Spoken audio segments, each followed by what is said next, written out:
What's the matter?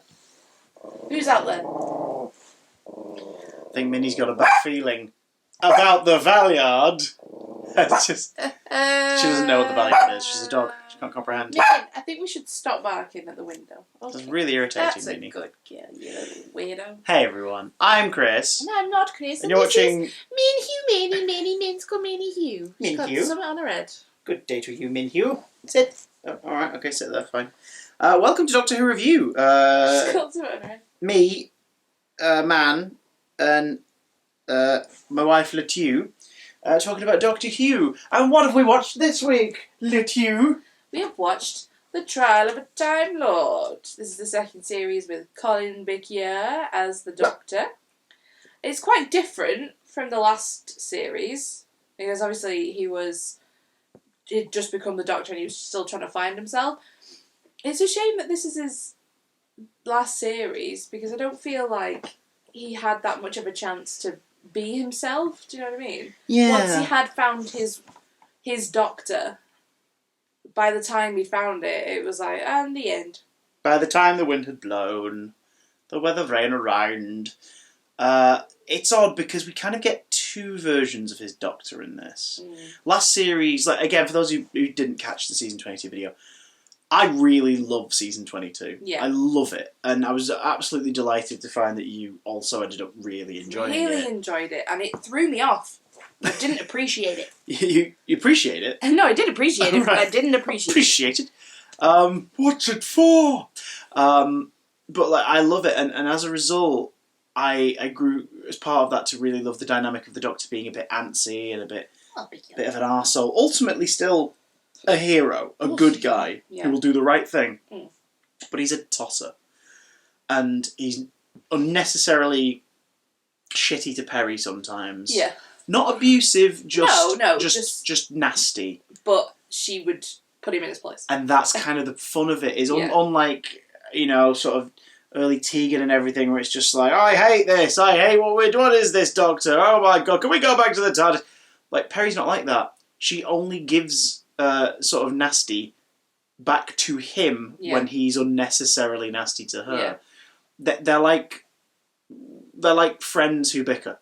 Yeah, well, I described last video, they're like siblings almost. Yeah. They just bicker between themselves. Yeah, but you can tell that they're looking out for each other. Yeah, definitely. And the relationship certainly starts with the Doctor wanting... The Doctor not really being courteous or nice, and Perry sort of putting him in his place. And then it changes into... It becomes more of just like she's there to knock him down a peg whenever he gets a bit too big for his boots. Yeah. And I feel like that was kind of harkening back to Hartnell? Tom Baker and Romana. Yeah, when Romana first rocks up. Yeah, well, more Romana too, really. She's not completely, because obviously Romana too was a little bit smarter than the Doctor. But if he was being shitty, she'd put him in his place. Yeah. And I kind of liked that. They were more like a married couple. Yeah. Colin. No, well, I mean, which is, yeah. I mean, yeah, true to life. That's true. Yeah. Colin and Nicola. Colin and Nicola were more like siblings, I think. Yeah. But like absolute bezzy mates who weren't afraid to rip the piss out of one another. But they would do anything to protect each other. Yeah. And you can see that kind of grow subtly as season 23 goes on. Obviously, like Twin Dilemma in season 21, it's like, Jesus Christ! And then season 22, it's like, okay, all right. And by the end of it, you're like, I want to travel through time and space with these guys more. Yeah. We don't even really get to travel through time and space with them in the series. We get shown 2 more adventures with them. So let's kick off with The Mysterious Planet. How does the story start? Answer, with the most gorgeous model shot in the show's history. Yeah, it's very much like Red Dwarf. Yeah, and the first thing you said was these are the people that make Red Dwarf. Afterwards. Yeah, like this same kind of like team and design and everything, like all of this goes on to blend into a show that we already know and have absorbed and and you could love. see it last series a little bit, but this series it was like, wow, here we are. I mean, the space station itself, 100%. I wouldn't be surprised if it shared some panels with Red Dwarf itself. I mean, whenever big bold red colours in space. Whenever it would come on, we were kind of like,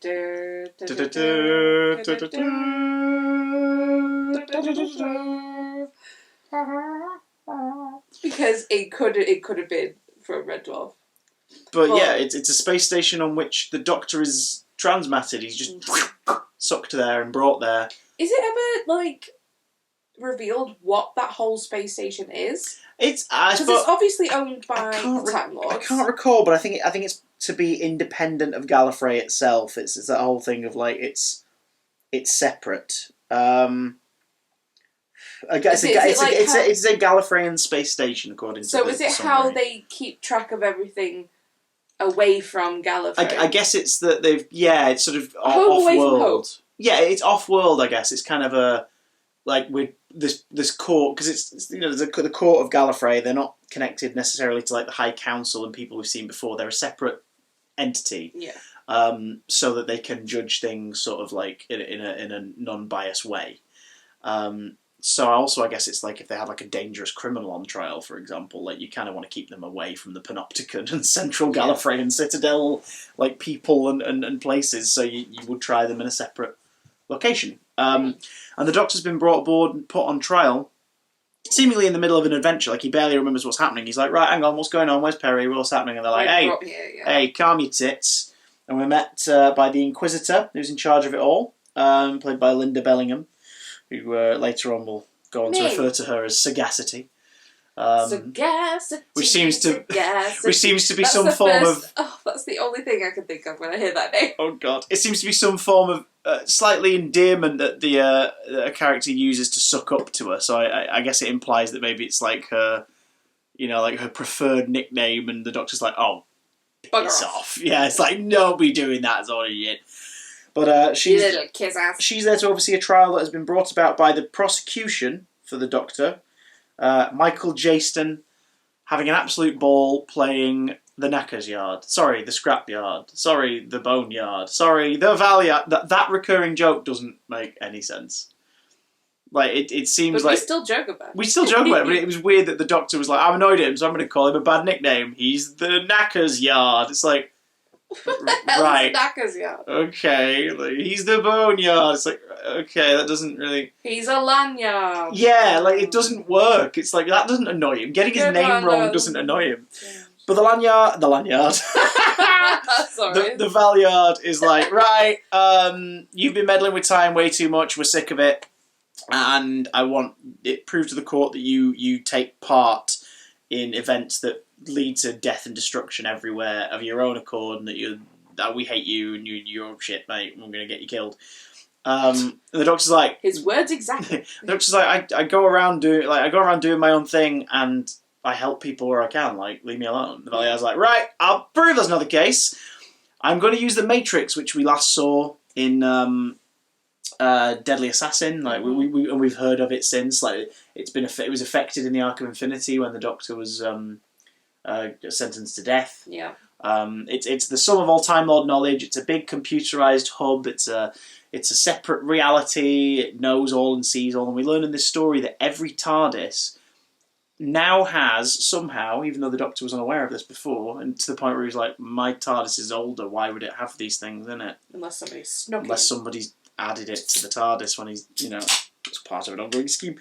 The TARDIS is now, whenever they go to a destination, they record not only what's happening to the Time Lord pilot for the sake of the Matrix, but also any events that may be related or relevant to what the Time Lord in question is up to, so that they can review those events at any point using the Matrix should there be an issue. I imagine it like a little bug camera that like flies around.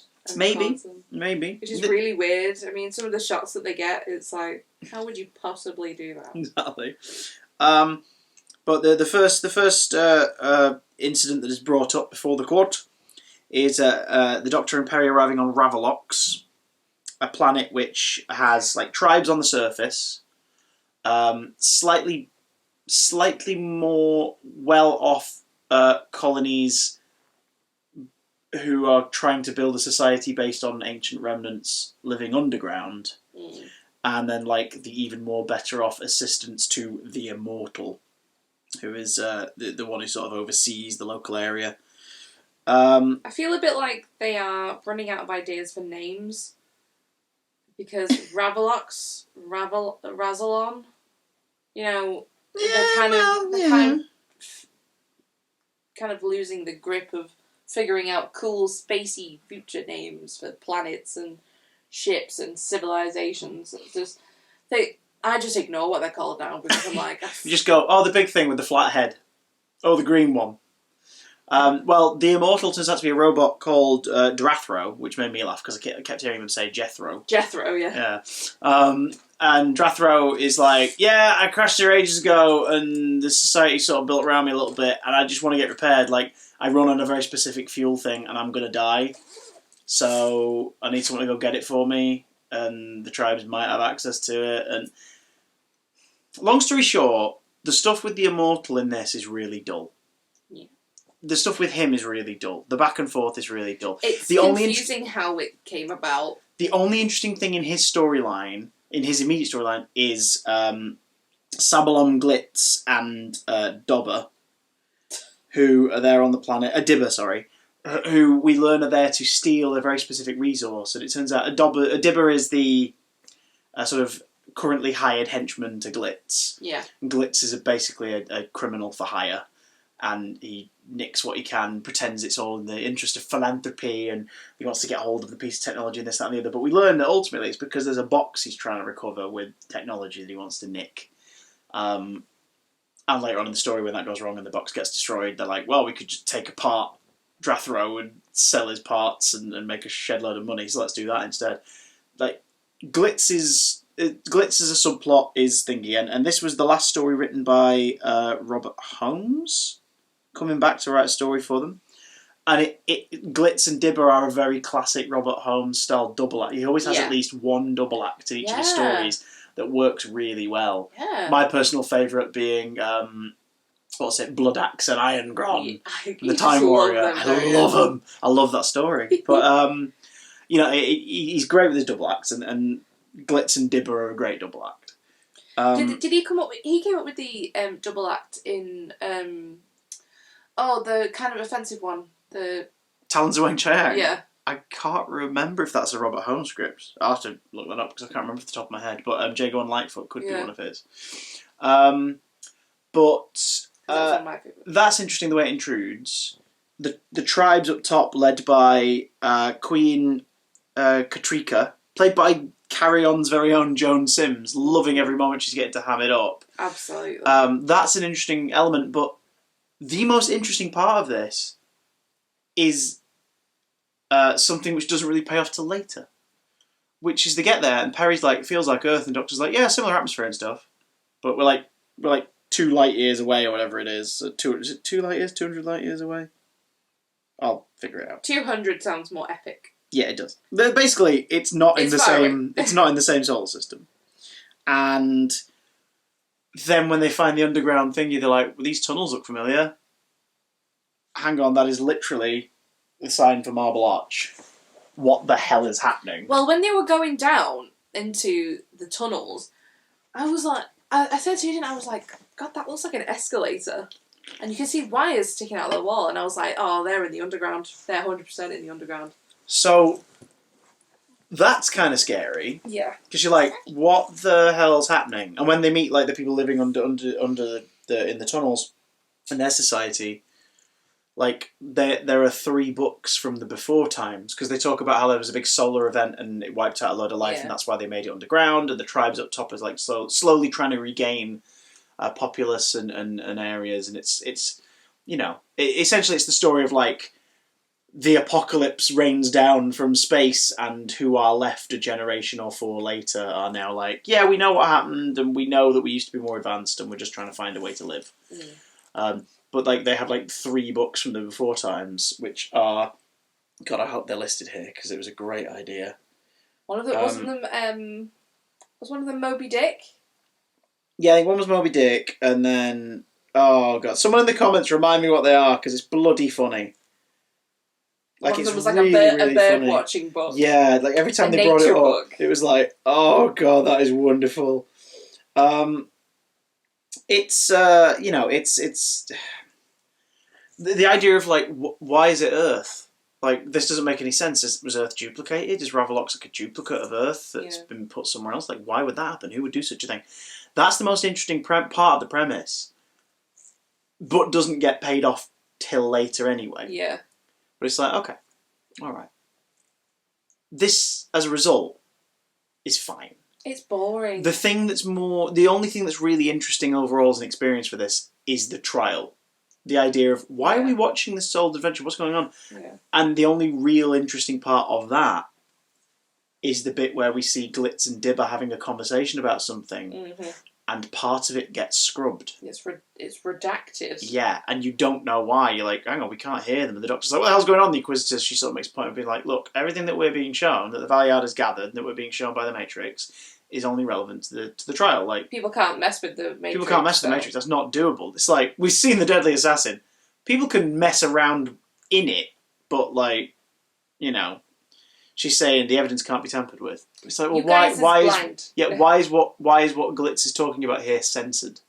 We still see the conversation, but parts of it are blanked out. Like, something's going wrong here. Yeah. So by the end of it, the Valiard's assessment is essentially like, these people were led into war and fighting amongst each other, and you think you got involved in it, like you made it happen. The doctor's like, piss off, you grotty little wanker. He's like, that's not what's happening at all. Colin! Like, something went down. I was asked to help. I helped as best I could. I blew up a robot, for God's sake. Mysterious Planet is fine. The robot... It's a bit of a letdown as the story within the story is what we're talking about. It's a bit of a letdown compared to last season, but the trial angle is compelling enough that you're like, right, where's this going? I even think the trial bit was a bit boring, to be honest. I mean... Sagacity, wow. I know, but it is... Also, the robot was an interesting design, but kind of boring once you'd seen it for more than 5 minutes. Like, once you'd seen it in action for more than 5 minutes, it was like, and? What more have you got? I think his little henchmen were better than... They were fun, but it felt like we needed to know them more, weirdly. And the fact that we're back to 4 25-minute episodes, it's like, surely we could have got to know them a bit more? But, yeah, I mean, it's just shouting a lot between three people, the trial, and there's all the Time Lords in the background that we could not stop laughing at them just all in unison slowly turning around to face the screen that they were watching it on. Being an extra that day. Wear this giant collar. Now turn sideways. Do not turn your neck because you will break the collar. Just turn your whole chair. Keaton Batman rules. Exactly. And that just threw me off completely. But I think this was definitely boring in comparison to how strong the last series was, and I was a bit disheartened by it. I was like, oh God. Oh no, this one is all going to be like. But thank God it wasn't. It was just, I think they started off weak and then grew stronger. Well, we still ploughed through it in one sitting. I think because momentum was still going, which meant that the next day we ploughed straight into the second story, Mindwarp. Mindwarp! Oh, Mindwarp! This is the story that the Doctor was taken out of. Yes. Yeah. Well, we don't realise that until it happens. Then you're like, oh no! But we'll get to that. So, yeah, it's another video evidence from the Valiard, the Knacker's Yard. The Doctor. Is that a phrase? It may as well be scrapyard. So the Doctor and Perry go to Thoros Beta. The Doctor's curiosity piqued on the availability of advanced weaponry by the warlords of Thordon, because they've been somewhere else, haven't they? They imply there's been another adventure, and these bad guys have got hold of weaponry that they shouldn't have, and it comes from this area, so the Doctor's like, right, we're going to go there, I want to see what's going on, like what's happening, how they managed to get all this stuff. Yeah.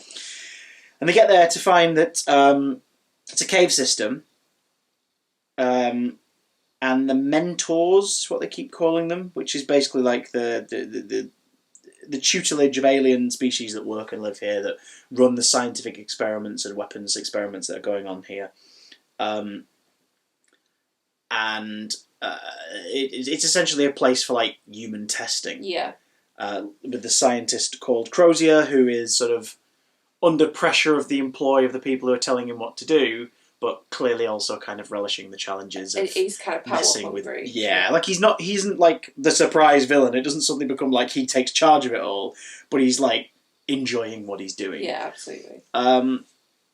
Even though he still feels under threat by the fact that he's like on pain of death. The mentors include characters such as Kiv, played by Christopher Ryan, a big old brown slug, who is dying, who's one of the most skilled mentors who teach financial acumen and shady deal. Basically, it's Space Mafia. Like, absolutely. They run businesses, they loan money. I was just going to say, he's like a mob boss. They're a bank, but they're a kingpin. Yeah. They're hated, and everyone knows full well what they're doing, but they rely on them for financial success. Christopher Ryan's Kiv is dying because his brain has expanded, his intelligence has grown so much that his brain is actually too much for his cranium. His species was not meant to have a brain expand even a fraction more than it is. And so he's looking to Crozier to have his brain transplanted into a better body, or at least a temporary one. Kiv's most sort of passionate pupil and disciple, who wishes he was his co-worker / bosom buddy, is the obnoxious Syl, returning from Vengeance on Varos, played by Nabil Saban. He's grotesque and he's so good. good at it. He's so good in this role. He's had a bit of an upgrade design-wise. He's not brown and slimy now. He's more sort of a solid sci-fi green. Yeah, he doesn't look like a poo anymore. No, but the story kind of could explain away that by like, oh yeah, no, he's probably just had like scientific cosmetic surgery. Too much of that Jello. Yeah, that too. That could be a fact, because he's still... I mean, there's a bit where they're like basically bathing in it whilst also eating separate pieces of it in the bowl. Oh, God, that makes... Oh, God, that's so disgusting. Syl's like, we've got so many deals going on out in the universe, I need Kiv to do it. I will be financially successful if he stays alive, and if he doesn't, we're all screwed. And everyone's got their own men. Kiv has his own men. They're in these like purple and yellow armoured sort of guard armour things. Mm-hmm. They've been instructed that if he dies, everyone has to die as a punishment. Syl's still got like his two very likely oiled, like scantily clad barbarian men standing there very stoically behind him at all times. Like, it's just very up. There's a doctor. She's running around. I think that's Matrona Carney. Like, she's running around getting up to shenanigans, and has like handmaidens picked from the experimental stock that kind of get away or show a bit more intelligence. They're like, right, well, you're going to be my assistant then. Like, that happens to Perry at one point. But we're also in the middle of experiments by Crozier on King Yakanos of the warrior race, who I think was the highlight of this story for you. 100,000,000%. Because we were watching it, when he first appears and he's being like tortured. He's just like lay on the table. He's heavily drugged, and the mind thing's like messing with his head. Yeah, which is establishing the idea that it makes people erratic and behave differently, because the mind warp of the title is referencing the fact the Doctor becomes an unscrupulous shitheel. Yeah. For the majority of the story, but yeah, he's just lay there. Yeah, he's just lay there, and I was like, oh my God, that looks like Brian Blessed. And Christopher just turned slowly to look at me, and I know exactly what that means. That means you are correct, and you are in for a good time. And it was Brian Blessed, and he was wonderful. He makes my heart warm. He's a terrifying man who, for some reason, is very entertaining to watch. Exactly. He's so loud, but we love him. We love him so much. He is. Just to remind you, Brian, we are on boom mic. Sorry! It's like, sorry, Brian, we can't use that audio. We'll try to be quieter! He's an actual national treasure. He's a psycho. He is, but he's just so entertaining. He was just perfect. And I think, I actually think he was a bit more, what's the word? Centred? Grounded? Quiet? He was a bit less Brian Blessed in this. Yeah. Do you know what I mean? Yeah. Like, he wasn't over the top I mean, he did keep he's picking kind Perry of up, he's which kind is of quite funny. he's kind of playing the same role he played in Flash Gordon, really, but more toned like, down, I think.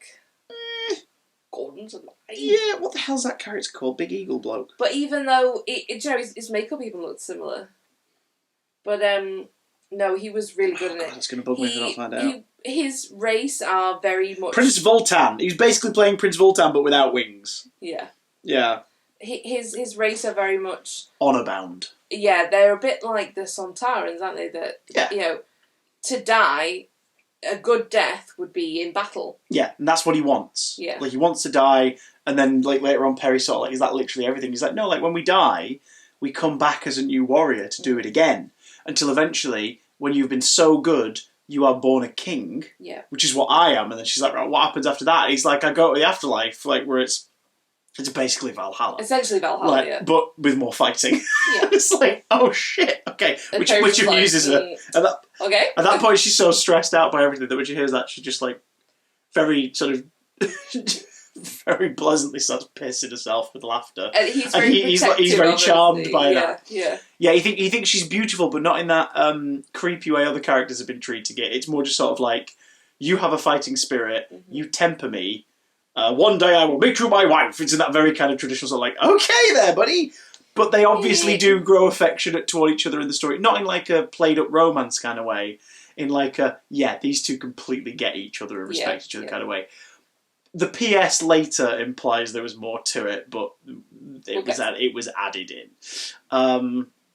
But he also, like, they find Dorf, his companion, who has been experimented on and is, like, basically a werewolf. Yeah. And it's played so well. The actor was called Thomas Branch. Played so well because it's just this creepy, really upsetting performance where you can tell he's in pain.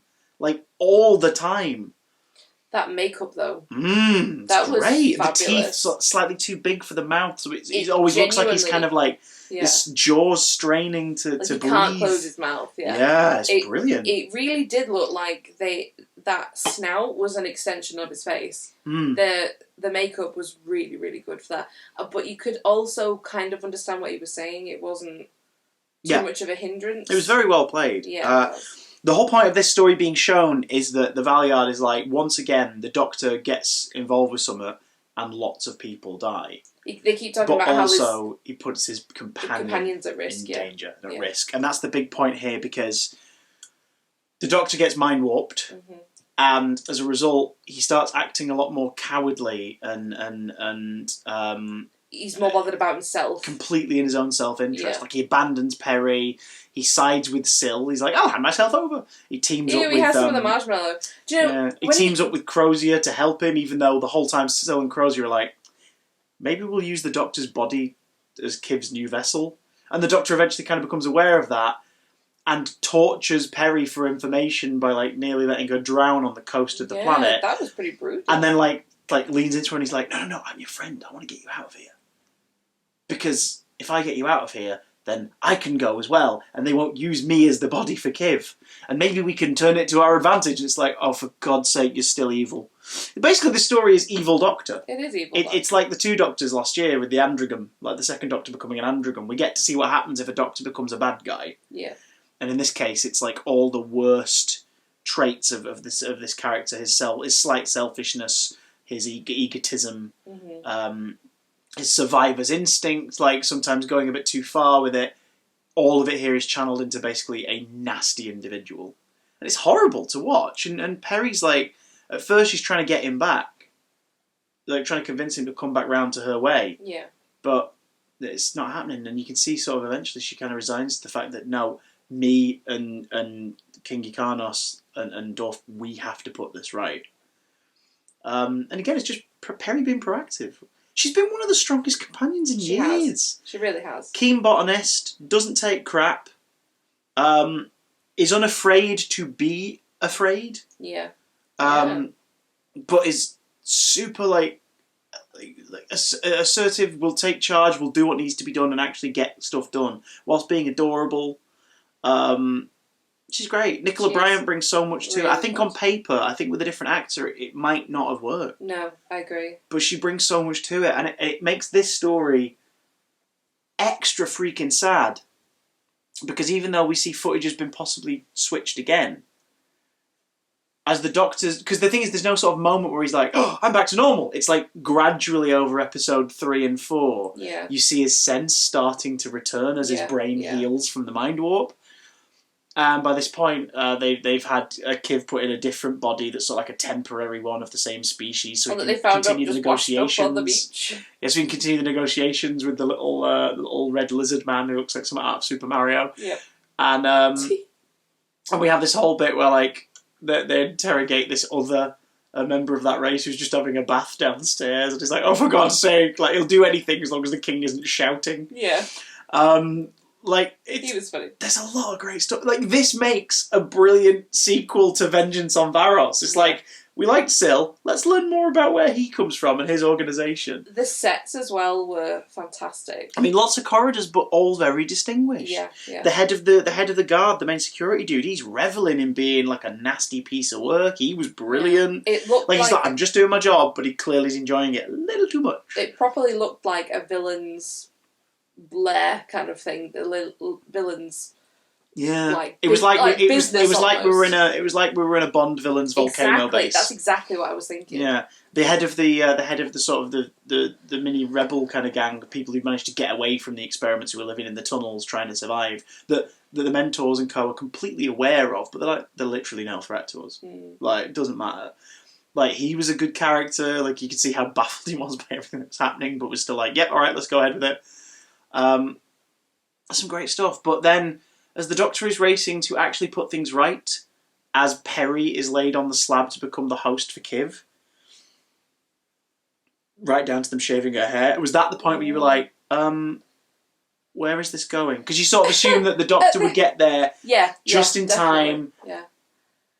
And then the Doctor's TARDIS and the Doctor sort of like suddenly hit this sort of remote control trance.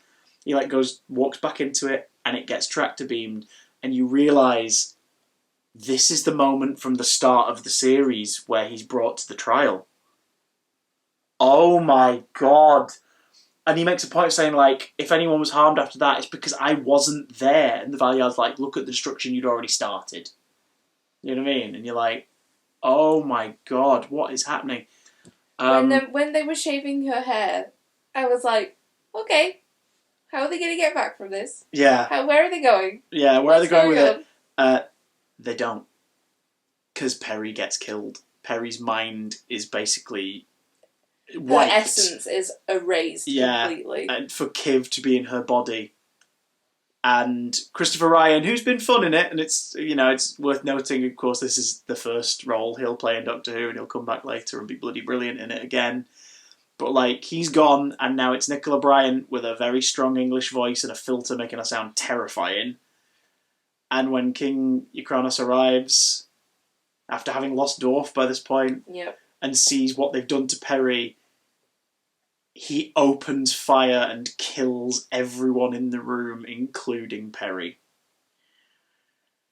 And the story ends with the death of Peri, and the Doctor, of course, being shocked that it happened, because he didn't know, and his mind isn't quite still back from having been zapped here to the trial. So this is new to him.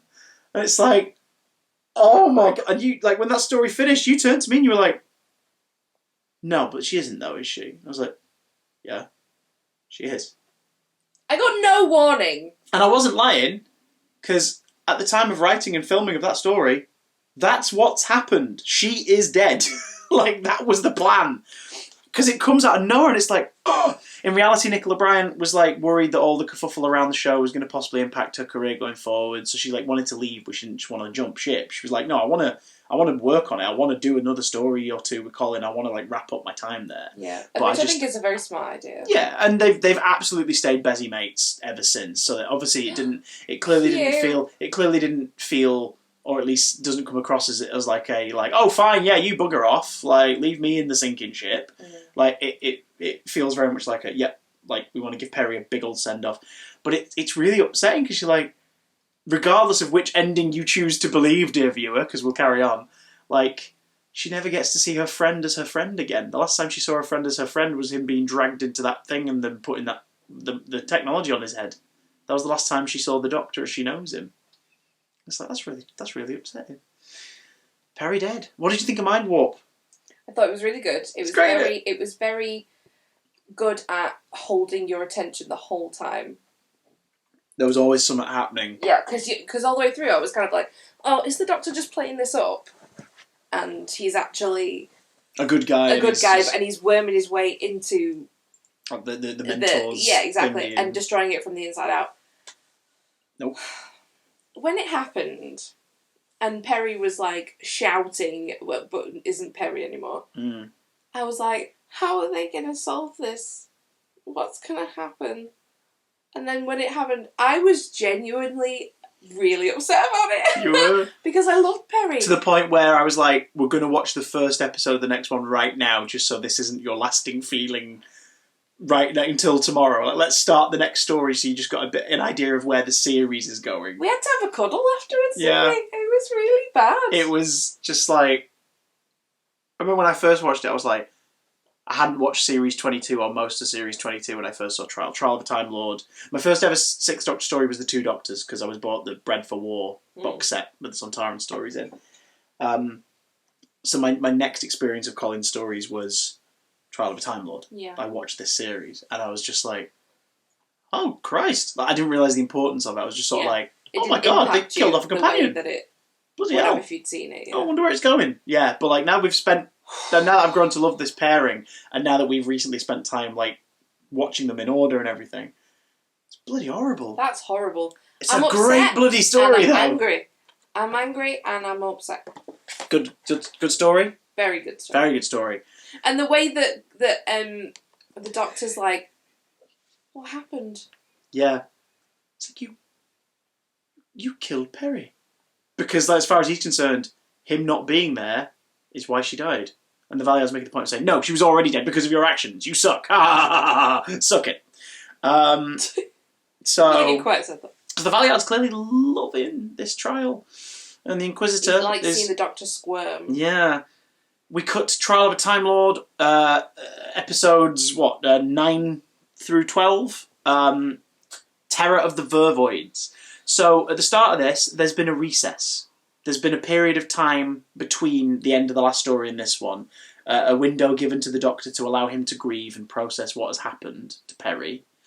But also, he requests access to the Matrix himself, like the Valiards had, to bring about a story that will sort of prove his point to defend of like... himself, yeah, like, I don't just go willy-nilly. Like, I help where I can and where I am asked. So what he's picked, so for the sake of bias as well, because he's like, I'll prove it, because if it's something I've already done, then you could claim OXYZ. But if it's something I'm yet to do, and I still prove my point, then it's irrefutable. Yeah. So he picks a story from his personal future. Something that hasn't happened to him yet. Which is a great idea. Which is freaking genius, because suddenly we're introduced to a scenario where this ship has a distress signal sent out. Hyperion 3 it's called. Distress signal sent out, a mayday to the Doctor, and he's like, right, well this is sent to me, it must be someone I know. So he and his companion, Melanie Bush, so Mel, who we've never met before, go to the planet. We start with them, to go to the space station, we start with them going on an exercise thing. The Doctor, the short-tempered, egotistical guy, going along with this exercise regimen, something which Mel is clearly very keen on, and we sort of get hints of who she is and where she comes from throughout the stories. But we learn that she's absolutely active as sin. She's got a photographic memory. She's a really good moral barometer for him when he's not picking up the slack. Yeah. And again, she's very like action-oriented. She's like, no, come on, let's investigate. She's a proper sleuth. Yeah. Which is wonderfully juxtaposed with the fact that she looks like a Saturday morning cartoon character. She really does. She can't really sneak around. I mean, in this, she spends most of it dressed basically as April O'Neil. Yeah. She's in a yellow jumpsuit with a white belt and boots, and she's got big red hair. Yeah. So this is the arrival of Bonnie Langford in the show as Mel. this and the next story, from my memory, and it might change when we go back and I rewatch and you see for the first time the next season, but to my memory, these are the two best appearances of Mel, because there's the mystery element of who the hell's this? Yeah. But also the clear, settled relationship. Yeah. She's getting him to exercise. Yeah. Because she's worried about his fitness. And this doctor, of course, would be like, I'm the peak of human fitness, leave me alone. But he's like, no, all right, go on. He's clearly knackered about it, and it's winding him up. And he's like, oh, do I have to do it? But I don't want to drink the carrot juice. But exactly, it's more that relationship of like, oh, do I have to? And she's like, come on, it's good for you. And he's like, fine. He's changed. Yeah. This isn't the doctor we're currently with. He has mellowed, like he'd already mellowed a bit this series because they were told to make it more comedic. Yeah. So he's a lot less snippy this series, but he still gets to do that against the Valeyard. Yeah. But this is a more mellow doctor who's like, fine. And he keeps talking about his age, how he's 900 and odd. And you sort of get the sense that maybe he's, in his older age, he's like, fine. He's becoming a little bit of a pushover, but ultimately a lot nicer as a result. And they must have been on quite a few adventures together for him to trust her like that and for her to trust him like that. Yeah. So it's a really interesting thing to not have seen them meet. Mm. It was a strong decision. Yeah, and it kind of pays off. It does kind of pay off. Because the strongest element of this story is meeting these two characters who clearly have known each other for a long time, solving a whodunit. Because Terror of the Vervoids is a whodunit. People start getting killed on the Hyperion 3. And people are killed through very kind of devious, secretive ways. And there's someone there claiming to be one person who they're not, and when they're nearly rumbled, they take on another identity. And then they're found dead. There's people being thrown into the bloody incinerator. There's shipments of organic plant life. It wasn't an incinerator, was it? It was it's not compactor, but it's that kind of... That kind of thing, yeah, where they get squished. Yeah, squished. Well, there's still a furnace sort of element because it's glowing bloody red, isn't it? No, that's not right. Pulverizer. So you've got all that stuff, but there's also a hydroponic centre on the ship. I think. Yeah, there's a hydroponic centre on the ship where like plant life's been taken back to Earth by a group led by Professor Lasky, played by Honor Blackman, who is the epitome of Karen. Yeah, she's a reet Karen.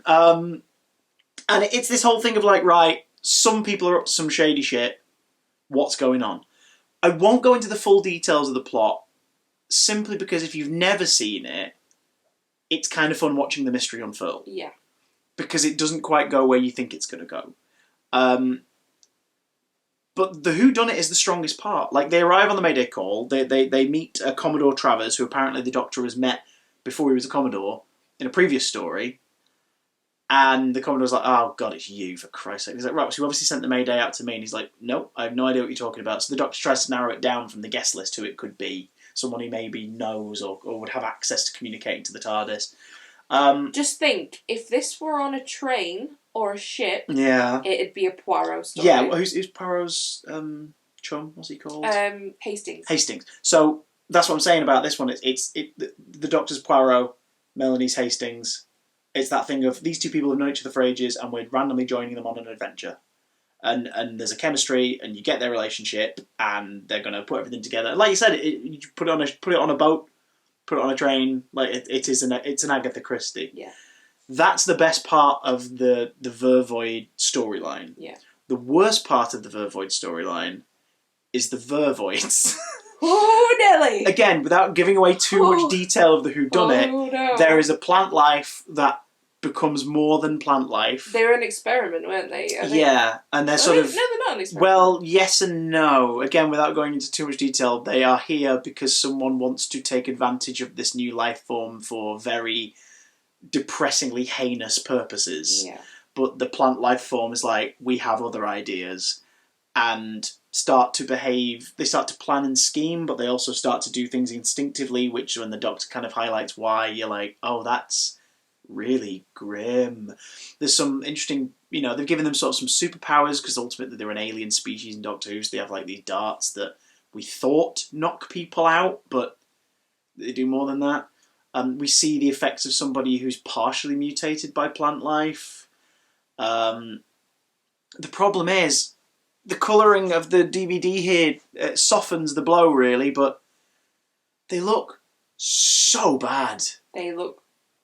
And it's down to the colouring. It's really down to the colouring. So they sort of have... no. Part of their face is a brain. It's also like the bud, the centre of a flower. But because it's sectioned, and it's got like intersections to it, and it's a bulb within petals that make up their neck, they look like a Power Rangers henchman or a Power Rangers Monster of the Week. Except if the person making that episode was like, I'm going to sneak a bell end and a clitoris into this. It's an avocado penis vagina. Yeah. Yes. Avocado penis vagina describes it perfectly. And the body is really disappointing in comparison to the head, because it looks like, you know those fake leaves you can buy from like B&M, and you can have a fake ivy wall? Yeah. It looks like somebody's taken a tarp and stuck them on. Yeah, that's basically what's happened. It's just... I mean, it's used to great effect. There's a scene, the last scene with them. The costumes are used and shot brilliantly for a very like effective conclusion to the Vervoid storyline. But who thought of colouring the heads like flesh? Somebody that knew exactly what they were doing. I don't know, because their lower jaws sort of brain matter, so you kind of get the idea that maybe they were trying to make them look like brains, but it's shaped like the head of a penis, so it doesn't quite... It's dumb. It's a really dumb design choice. And also, once they get involved in the story, all they really do is stand around and talk about their plan. Yeah, plan. And that's it. Very good. But there's some great stuff in here. There's some great imagery. We get some lovely sort of semi-alternate costumes for our characters. Where's the gas mask variant? We get a very sort of pastely waistcoat from the Doctor and a yellow necktie, as exhibited here with this figure, which is based on this story.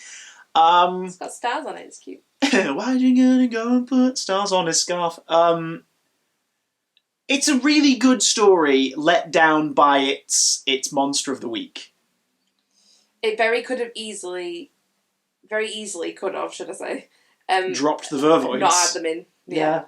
Or had a lone Vervoid and make it like Alien, make it a monster in the vents, and make it, and it's running scared, so you don't see it, properly. Maybe see plant lifey bits, but not the whole body or the whole. I think it was a desire. I think it was a desire to have.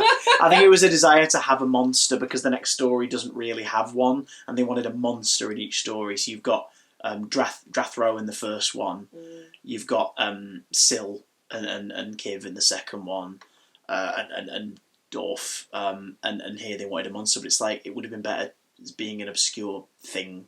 Yeah. But the murder mystery is worth watching, which is why we're not really going into detail, because it was great how it unfolds. And I'd rather you, the viewer, if you have not seen it, not know the mystery. To explain it wouldn't give it justice. No, it unfolds very nicely. And I kind of regret us watching 2, 3 and 4 in one go. I kind of wish we'd spread it out a bit, maybe, and made it that thing of like, right, well, where's this going? Because I have not watched it for years, so I'd forgotten what the mystery was.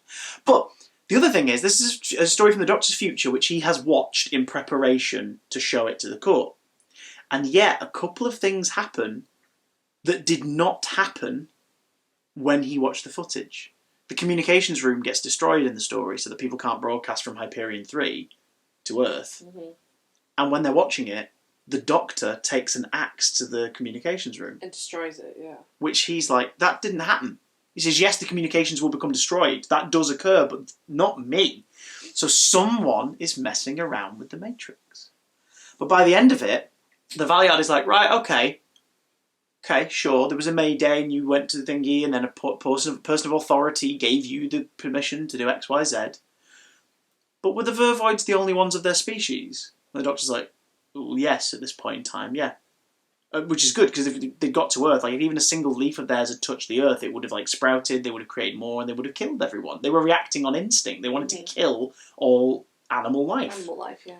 And the Valiard's like, right, but they were a life form, which you wiped out. The new charge isn't recklessness, it's genocide. And the Doctor's face is like, oh, balls. Oh shit. Here we go again.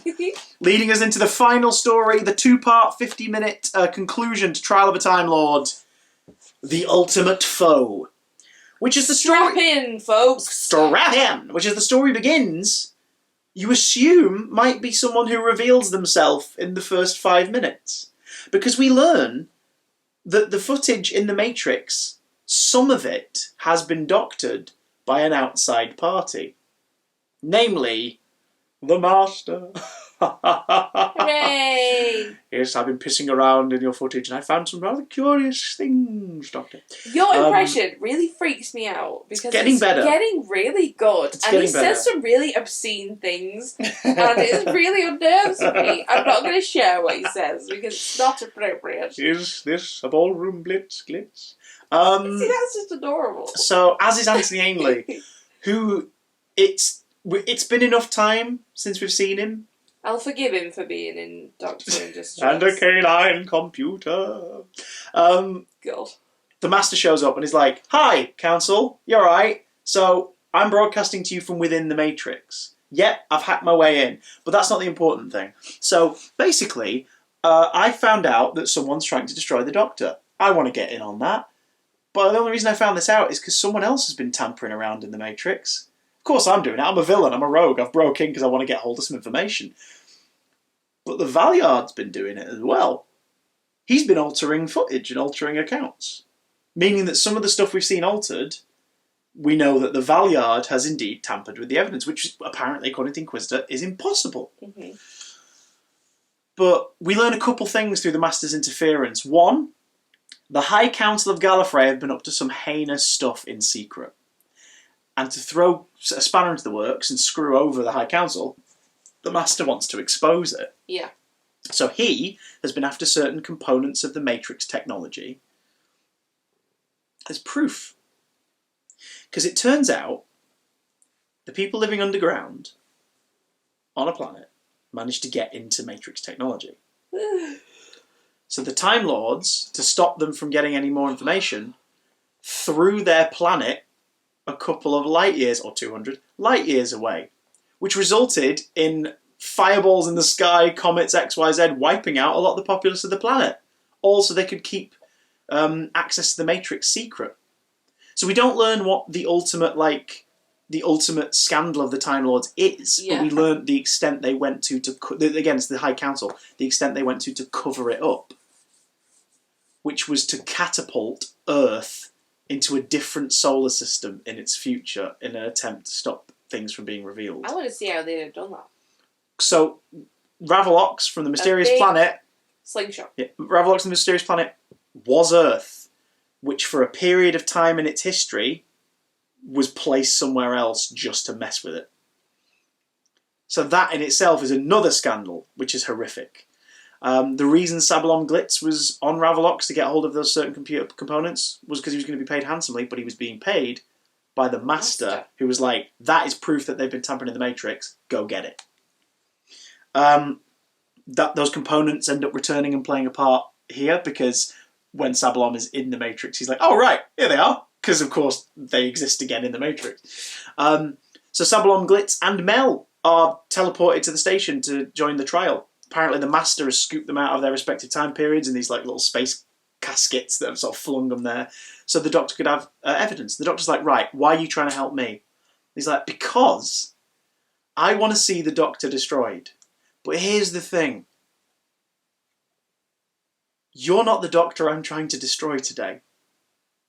What? It's like, what the hell are you talking about? Because the Master just very casually refers to the Valeyard as the Doctor and then moves on. And the Doctor has to be like, right, hang on, wait. Did you just call him the Doctor? Because it turns out, boys and girls, the Valeyard is a future potential incarnation of the Doctor, somewhere between their 12th and 13th life, that is an amalgamation of everything the Doctor essentially has been against since the beginning. Hatred, deceit, like perversion, violence, injustice, like everything the Doctor has never been manifests toward the end of their life cycle. And that's kind of why he was revelling in watching what the Doctor was doing and saying that he was, meddling and he was a horrible person. He was doing this he was putting his friends in danger. And it was like, yeah, you love it, you little weird doctor. The Valeyard essentially is a maybe doctor. Yeah. Like, that's what he is. He's not an incarnation, but he could be. And that's sort of the mystery of it. Yeah. Because, like, forget hindsight, forget the benefit of hindsight in the later series, because when we get to certain stories in the future, we'll touch on it and we'll talk about it. But later stories by later showrunners do kind of tease the idea of it, whether they plan to or not. And some of it is literally fan headcanon, like you can retroactively fit it to certain moments and stories. And this series clearly inspires a lot of Chibnall's run in places. Like the Mysterious Planet, it was Earth all along and something horrible happened to it. Orphan 55, it was Earth all along and here's the horrible thing that happened to it. This story, this is the second full-on appearance of the Matrix, like after we sort of dipped a toe into it in Arc of Infinity again, after the Deadly Assassin. And the next time we don't see it is until The Timeless Children in Modern Who Series 12. Which again is about the Master using the Matrix to learn dirty secrets about the Time Lord Society. So that seed's planted here. Like, here's where that seed is planted.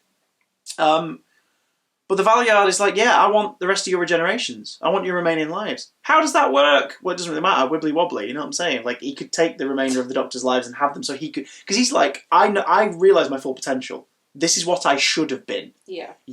What I used to be makes me sick, so I want an extended life. I want another 7 incarnations. I want a chance to be me. And the Master wants to assure the destruction of the Valeyard, not just because it means destroying a version of the Doctor, but because he's realised through his studies in the Matrix and the tampering the Valeyard's been doing in preparation for this trial, that the Valeyard is absolutely way more heinous, villainous, and dangerous than the Master himself. And he's like, I enjoy the sport of fighting the Doctor, but I can defeat the Doctor. The Doctor's like, yeah, whatever, mate. He's like, but I can defeat the Doctor. The Valeyard, I wouldn't be able to defeat. Mm-hmm. So I'm going to leap into this scenario now and make sure that I wipe him out and I help you out. And thus begins a game of cat and mouse as the Doctor, taking Glitz with him to sort of shatter the Valeyard's concentration because he's having to deal with 2 people. They go into the Matrix to face off against the Valeyard, who's been exposed before the court. Because it turns out the keeper, what have you, what's he called? Mr. There goes Mr. What? I'm thinking Mr. Fibbly. No, it's I'm on the wrong credits, so I'm getting confused. Sorry, I'm on the credits for Terror of the Vervoids. The Keeper of the Matrix, the current incarnation played by James Bree, has the key of Rassilon, which is the access to the Matrix. And he's like, you need this to get into the Matrix, so jog on.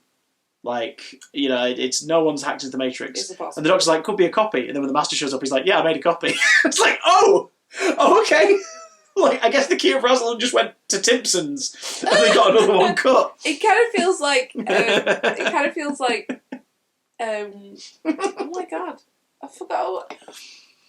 Like the Gallifrey kind of infrastructure on the inside, like the government infrastructure, is slowly being demolished in this story. Which it sort of has over the course of the show unintentionally. Like, the Time Lords are these all-powerful alien beings who can control time, and the Doctor's frightened of them. Like, that's why he ran away, because he didn't want to be a part of it, and he left. Yeah. And then over time, they've become more bureaucratic and more self-serving as a council, and they've become more and more pathetic. They've become an allegory for, like, political control. Yeah. Which, in turn, the more that goes on, like, it's like when you're a kid and you learn the basics of what government is. You're like, right, so there are these people in charge and they look after everyone and they've got all these powers that they have, like, and control that they can do to this, that and the other and rule the world. And the older you get, the more you realise they're a bunch of snivelling opportunists for the most part. At least the people in highest power are. And it's like, oh God. And that's sort of what the Time Lord Society's become. So the tradition, like you say, of like the key of Rassilon, but none of them have ever considered, because they can't even fathom the idea that, yeah, maybe someone just copied it. It's the great key of Razon. No one can copy this. Like, yeah, you go to sleep sometimes, mate. Someone probably nicked it, scanned it. Like, you are a technologically advanced race. The Master probably 3D printed one out of his arsehole and just walked off with it. Like, they can't... What is it with you and arseholes with the Master? I'm very disturbed. One of the recurring jokes we have was like, yes, Glitch, now bend over and whistle Dixie. I don't understand that reference, but... So explain later. I'll explain later. Which is increasingly becoming a recurring line throughout this show. But the face-off in the Matrix is fantastic. Because the last time we saw it, it was Tom's Doctor running away from a masked assassin trying to kill him with a train and a rifle and all this stuff, and like clowns in the reflections in the water and all this stuff. Remember that? The whole like yeah. Here we've got like quicksand. We've got a nerve gas. We've got a bit We've got a bit where we think that Mel is in there helping him, and then realise, nope, that's not happened yet. As we pull out from the courtroom where the Doctor like gives into the sentence to reveal that the courtroom are watching this happening in the Matrix. Like, he thinks this is real. It's like, oh my god, it's a mind warp. It's a proper trip, and it's great. But the main wraparound is the Valeyard. As what's his name, Mr. J.J. Chambers, the proprietor of the Fantasy Factory, which is sort of like in this Victorian workyard. Yeah. Basically, as a distraction, it's like as each layer of minion that the Doctor has to get through to get to the Valeyard to actually confront him. And the way he's done it is with a way he knew would annoy and embarrass the Doctor, which isn't like a monster or an antagonist or a death trap. It's bureaucracy. It's just waiting for clearance to go through to the next room, then wait for clearance to get through to the next room. Mm-hmm. And the person in their way is various individuals called Mr. Popplewick, played by Geoffrey Hughes, who is great in this. Like, it's such a weird little kind of minion, isn't it? What's he been in that? I recognise him. Is he one of those that's been in lots of British things? He was Eddie Yeats in Corrie, and I remember him being in Corrie. He was Onslow in Keeping Up Appearances. That's probably what you know him most from. Oh yeah, Picturing him now in a string tank top vest covered in stain. Yeah, yeah. And he was Twiggy in the Royal Family for a couple seasons of that. So it's like you've got that. You know, again, it's that pedigree of actor now. And I was saying this to Lucy. Like, next series is not one of my favourites at all. But then the two series after I really like. But I find all three of them watchable. Because it's TV similar to TV we grew up with. Yeah. Like, when we started watching, late 80s and early 90s stuff, it looks and feels like a TV era we're familiar with. Mm-hmm. And there's elements of that in this, but there's a lot of studio stuff in this that sort of stops it feeling that way. Yeah. But when they're filming out and about, it's like, this sort of feels like the out-of-studio stuff when they're filming, like, Only Fools and Horses or something like that. It sort of feels like that, okay, I'm kind of getting that vibe now. Starting to recognise. So actors from that era are now starting to pop up in things that we have seen before. Ooh, weird. So yeah, Popplewick is great, and the fact the Doctor just sort of clearly has such disdain for the bureaucracy of it that he keeps just saying Popplewick like it's a swear word. He's like, onwards, Mr. Popplewick, and you're just like, ooh, all right, okay. A lot of times this series, you said, I can see Billy. As in Billy Tracy. I can't not. For those who don't know, I'm one of the many performers who work on Aimless Wanderings, which is a kind of... Parody's the wrong word. It's basically a version of Doctor Who if Doctor Who were a comedy intentionally. Yeah. And it lovingly riffs on traits from the show and specific eras. You need to listen, it's so good. It was created by a lot of the alumni of Five Who fans, and... one of the Doctors is a Doctor who my character travelled with, played by Billy Tracy, called the Pompous Doctor, who is essentially a version of the Sixth Doctor. And a lot of Billy's cues in terms of performance and dialogue, you can see the inspiration in this season specifically. But mostly in this last story as well. There was one specific shot and I was like, oh my god, it's Billy. It sounds like him, and it looks like him in the... When he's like with his toothpaste coat and sort of like pulling his faces around. Yeah. And I just think... It's an extra dimension of fun. I've got to praise Billy on how amazingly he replicates Colin. in his mannerisms, in his facial expressions, in his voice. Very impressive, Billy Tracy. An alien spy. I very much enjoyed that moment when it happened. I'm just like, oh my god, it's Billy! So ultimately, we learn that the Valiard is indeed a near future incarnation of the Doctor. And he's kind of here to steal the Doctor's lives, but as sort of a backup plan, he's got a device that will kill the courts, like eradicate them. The Master is here to basically ensure the destruction of the Valiard, so he's an ally to the Doctor, but also not, because he uses the Doctor as bait at one point. Glitz is sort of there for the ride, because he's still technically under the Master's employ, and he even says, look, I'll just give you this, literally a trunk full of jewels. You will have it if you help me win. But the story kind of ends with the Master getting away. The Time Lord courts being made aware that, yes, the Matrix is indeed tamperable with, and that needs to be assessed, but also that the High Council are up to some horrible stuff, and maybe the Inquisitor and co. need to confront them to find out what it's about. Mm-hmm. So Time Lord Society is in unrest, as the Master wanted. The Valiard is seemingly eradicated, but then at the end we see that no, he survived. He's out there somewhere. We see him in the court, it's the keeper of the records or something, isn't it? It's you're like, wait a minute, in that orange outfit, yeah. Which makes you wonder if that was the Valiard all along, and the keeper was just like a projection of the Matrix, or. But he had a sneaky evil face at the end. Yeah. So we get that. Basically, a future potential version of the Doctor is evil, tries to steal his earlier incarnation's remaining lives for his own misdeeds.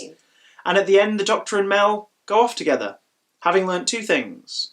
One, that not only is the Doctor completely exonerated, but he could become the Lord President again should he wish to, and he's like, yeah, sorry, no. He's like, I'm off. I'm completely off. Because they're basically saying that... I'm jumping this sinking ship. While the High Council have to obviously been taken to task for whatever they've been up to, we need someone to rule as thingy, and you're impartial, because, you're not involved with their scheme, and you technically are Lord President, someone's obviously just been holding it because you're not here. Mm-hmm.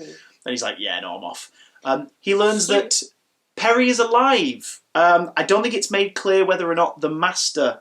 Because we learn that the Master tampered with some of the footage. Specifically, Glitz's involvement in the first story. Yeah, that was the Master tampering with it. Yeah. To cover up that he was investigating the Valiard's misdeeds and the Time Lord's misdeeds. How would he... Because the word that he says that is blocked out is Matrix. Yeah. And it's how would he know about that? Yeah. So, because I spotted that in the first episode, I was like, oh, is this Matrix? We don't know who created the illusion of Perry dying, whether it was the Master just to screw everyone over, or whether it was the Valiard to prove his case, because of course the Doctor wouldn't know if Perry died or not. But it turns out, not only did Perry not die, she stuck around, and she and the King eventually marry, and she becomes a warrior queen. Perry is a warrior queen. Part of that is badass. Yeah. The not badass part is the fact that they clearly just used footage from a scene that was alternate, because she's got all of her hair. Yeah. And they're on that planet. And also, Nicola Bryant didn't like this. And most of the team didn't like this. But during production of this story, they went, look, we need to give Perry a happy ending, because otherwise that's really bleak. Nicola Bryant wanted Perry to go out the way she did in Mindwarp. And I've got to admit, the impact is ruined a little bit. Because you're like, oh no, it's fine, she's alright. It's like, oh, okay. But also because I like the character, I'm happy that she lived. So it's a mix of emotions for me. I don't agree. I think it was really good that they've kept her alive. Just one, because I love Perry and holy crap, my heart was broken. Yeah. And two, it just goes to show how evil either the Valiard or the Master is to make the Doctor think that his actions... The delightful Miss Purple Gilliam Brown. ...caused the death.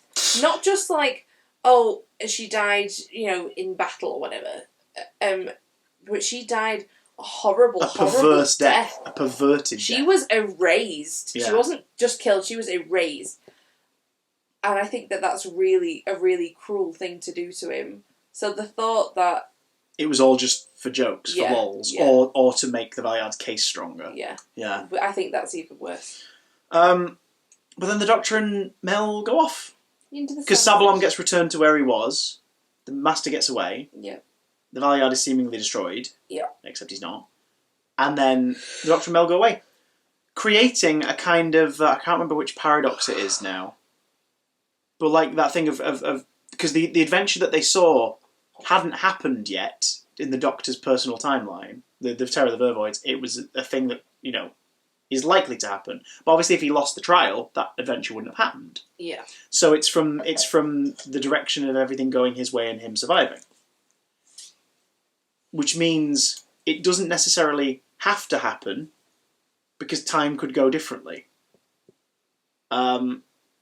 So even though he, in his possible future, has already met Mel and travelled with her a lot, and that's the Mel who comes to his aid because the Master brings her there, he's just meeting her for the first time. At no point in the story, because he doesn't really need to, it's not necessary, he doesn't clarify to her that, no, I'm not your Doctor. Because, he knows about her. He's obviously done a bit of research into the future so he could use that story for his case. Yeah. So he knows who she is, and to her it's just the Doctor. So they go off at the end, implying that Terror of the Vervoids could happen, or maybe doesn't happen. And their first meeting doesn't really happen, because she knows him now, so off they go. I find that very confusing. It sort of Avengers Endgame's kind of the easiest You comparison. just kind of got to accept it and go It's on. Here's the universe where the Doctor goes through the trial and meets Mel through the trial. Here's the universe where the Doctor survives the trial and meets Mel and they have adventures and this, that and the other and la la la. She gets taken back, but she's not taken back to this point in his timeline. She's taken back to this one. So then she just joins on from there. So there's no Mel in that other timeline? No. Well, hell. But that timeline may not exist anymore because of that. What the hell? It's confusing, but it's also kind of bold and interesting. The idea that he's travelling now with a companion who she's been travelling with him for ages and he's literally just started travelling with her. To me, it's kind of... I like it. To me, it kind of seems like... It's weird. I like it. Because he could just return her to her time, I guess. But, to me, it kind of seems like they decided that part of his defence, he was going to go to a future story. Great. How do we hammer that home? Oh, we'll have a new companion. Fabulous. Oh, now what? Yeah, because this wasn't the planned end for Colin. There was going to be another series. This was a replacement series. We were meant to have gotten other adventures that we didn't get this year. Trial of a Time Lord was conceived sort of as kind of a reaction to the strict limitations the BBC put on the show after its hiatus. Right.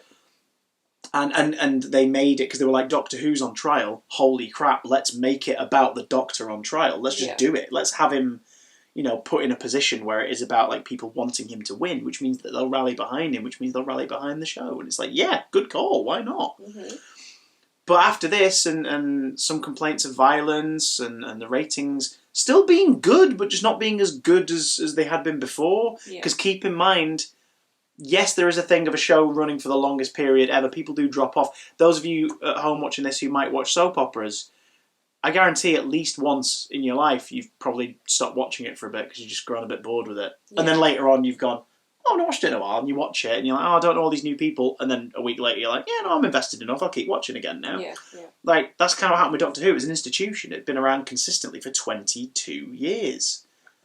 And in its 22nd season, you're going to have people not watching it. Plus, more channels on the way at this point.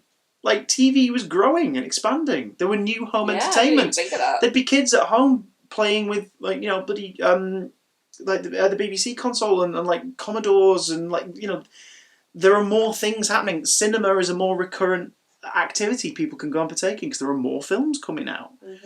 It's entertainment was expanding. So your institutions do get left by the wayside a little bit because there's more stuff to do now. Yeah. The ratings were still good. They just weren't as good as they had been before. But by this point, Michael Grade had made up his mind and he wanted this show gone. So every time it still clung on to life, like with this series, he would give it a new, stringent set of rules.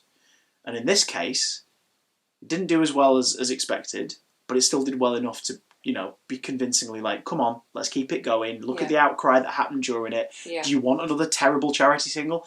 No. So Michael Grade's stipulation at the end of this series was, fine, you can have another series, but get rid of the idiot in the coat. So after the broadcast of Trial of a Time Lord, due to nothing of his own making, no problems or hiccups or scandals or anything, yeah. Colin was fired from the role of the Doctor. That's so unfair. That leads to something which we'll talk about in the next video. But it sucks, because the Doctor we see in season 21 is erratic and violent and strange. In season 22 we learn that might actually be part of his personality, but he irons out over the series. And then in this series we see him lighter because of stipulations given to the team, the writing team and everything. But also, like, we see a Doctor slightly further ahead in Vervoids who's a little more chill and a little more lackadaisical. Still a hero, but a bit more weary. Yeah. A bit more foppish. There was room. There was room for more. It would have been interesting to see a series where the Sixth Doctor and Mel like had their adventures, and we kind of see him now like in the Vervoid timeline. Like he's now more chill, and have him kind of tell his story, finish the story with the Valiant. I know Big Finish have since gone back and told that, and I've heard that box set, and it's very good. But it's on TV. It would have been lovely. I mean, even the fact that Colin didn't get a goodbye. last story, he didn't get his proper goodbye. Yeah. Now that we've finished Trial of a Time Lord, what did you think of the season overall? It was okay. It was a bit of a slog. I mean, the last story, where it was like all concluding, I understand why it was so quick, because it was kind of, in my eyes, it was kind of reflecting how quick the Doctor had to act. Yeah. Against the Valiant. Will you stop itching, Min? What are you doing? She's but itching. I feel like it was too quick. Yeah. I didn't fully understand what was going on. You had to give it your full attention to understand what was happening. I think it did start to forget again that it was a kids' show. Because I really don't think that a kid would have kept up with that. No, that's it is to its detriment. But I think there's enough pizzazz and whatnot for it to still hold up for a younger viewer. Like, I think there's still enough of a thing of the Valiant, like the kids know from the start the Valiant's a baddie because they want the Doctor dead. Yeah. And then at the end it's just revealed that they are a baddie for definite and the Doctor's got to stop them. Like, the basics of it, I think, work. But I know what you mean. There was a few times where we had to, like, pause it and I was like, right, are you getting this? And you'd be like, yeah. And I'm like, right, could you explain it to me? Because I'm a little lost. What is happening? I like it as a season. I don't think it's anywhere as strong as 22. No. But it's not a bad season. It's not a bad season. And for those who want to maybe give it a try, like, you can find this DVD box set, but it's also one of the few ones available as a Blu-ray collection as well. So you could go seek that version out should you wish. With a great trailer where Colin Baker's on trial for a parking ticket. Oh really? Yeah, it's really funny. I'll show you after this. It's really funny.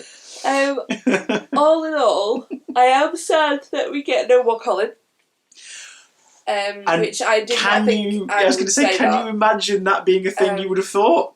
We got through this. Can you stop itching me? What's the matter with you? We got through this so quickly. Just over 2 weeks. I am shocked. Yeah.